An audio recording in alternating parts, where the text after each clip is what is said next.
So eto na nga ngayon, matapos na sabihin ng MTRCB na papatawan nila ng 12-day suspension ang noontime show na It's Showtime, samot-saring reaksyon ang lumabas.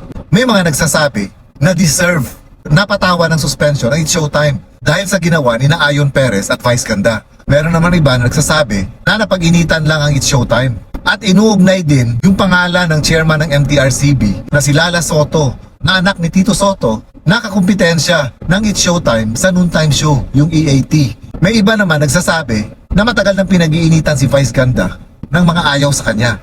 At ito nga yung chance na nagkaroon sila para masilipan ng butas o masilipan ng mali si Vice Ganda. Yung sinasabing segment kasi sa It's Showtime na naging dahilan para mapatawan ng suspension ng It's Showtime ay yung tungkol sa tikiman ng cake. Sa segment kasi na yon, tinikman ni Ayon at ni Vice Ganda yung cake. Wala naman sanang masama dun sa pagtikim ng cake. Nagiging malaswa lang daw ito dahil ibang klaseng patikim ang ginawa nila. Kumbaga nagkaroon ng sensual na action dun sa tikiman ng cake. At ito yung mga inireklamo sa MTRCB. Dahil syempre noontime show, dapat wholesome ang palabas nila.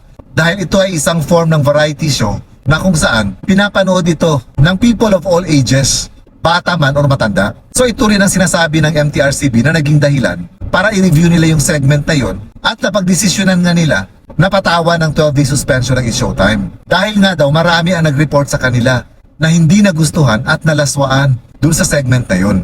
Actually, depende rin sa manonood kung ano ang tingin nila dun sa ikinilos ni Ayon Perez at ni Vice Ganda nung tinikman nila yung cake. Although alam natin na kahit sino pag tumikim ng cake, hindi naman talaga ganon ang pinapakitang emosyon sa pagtikim ng cake. Nalagyan kasi ng ibang meaning yung ikinilos nila dun sa segment na yun nung tinikman nila yung cake. Sabi ko nga kanina, nagkaroon ng medyo malaswang kahulugan sa likod ng tikiman na yun. At syempre pa dahil siguradong may mga batang nanonood ng It's Showtime, kaya nasabi nga nitong mga nag-report na hindi ito dapat napapanood ng mga bata sa national television. At dahil na rin sa issue na ito, pati si Attorney Salvador Panelo ay nagbigay din ng kanyang opinyon. Panoorin natin ito. Dapat lang, alam mo, sa totoo lang bubulong ko sa inyo, dapat talaga yung host na yan. Mawala na sa aire. Puro kalaswan. Kung puro kalaswan, ipapakita mo dyan, talagang dapat talaga i-ban ka. Until tumino ka. Hindi po pwedeng gagamitin mo yung pagkasikat mo para gawin mo ang mali. Hindi mo po pwedeng gamitin yung kung anuman na meron ka. May mga nagsasabi rin kasi na masyado daw naging harsh ang MTRCB at binigyan agad ng suspension. Ganon din sa sinabi ni Attorney Panelo na masyado rin daw harsh yung sinabi ni Attorney Panelo na dapat i-ban si Vice Ganda. Well, hindi natin alam kung bakit yun ang nasabi ni Attorney Panelo.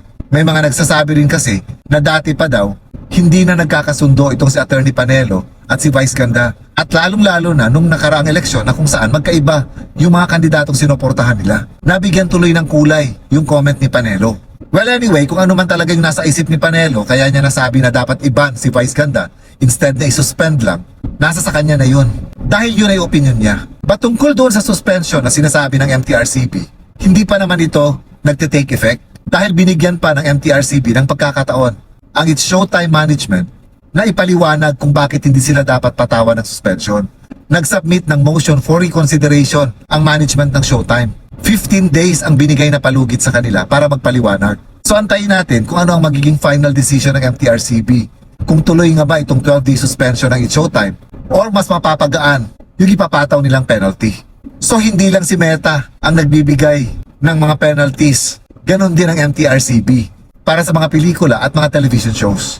At para sa atin naman na nag-i-strive para maging content creators, lagi nating isipin na dapat responsable rin tayo. Unang-una, laging una dapat sa isipan natin na ang bawat video na pinopost natin may mga batang nanonood.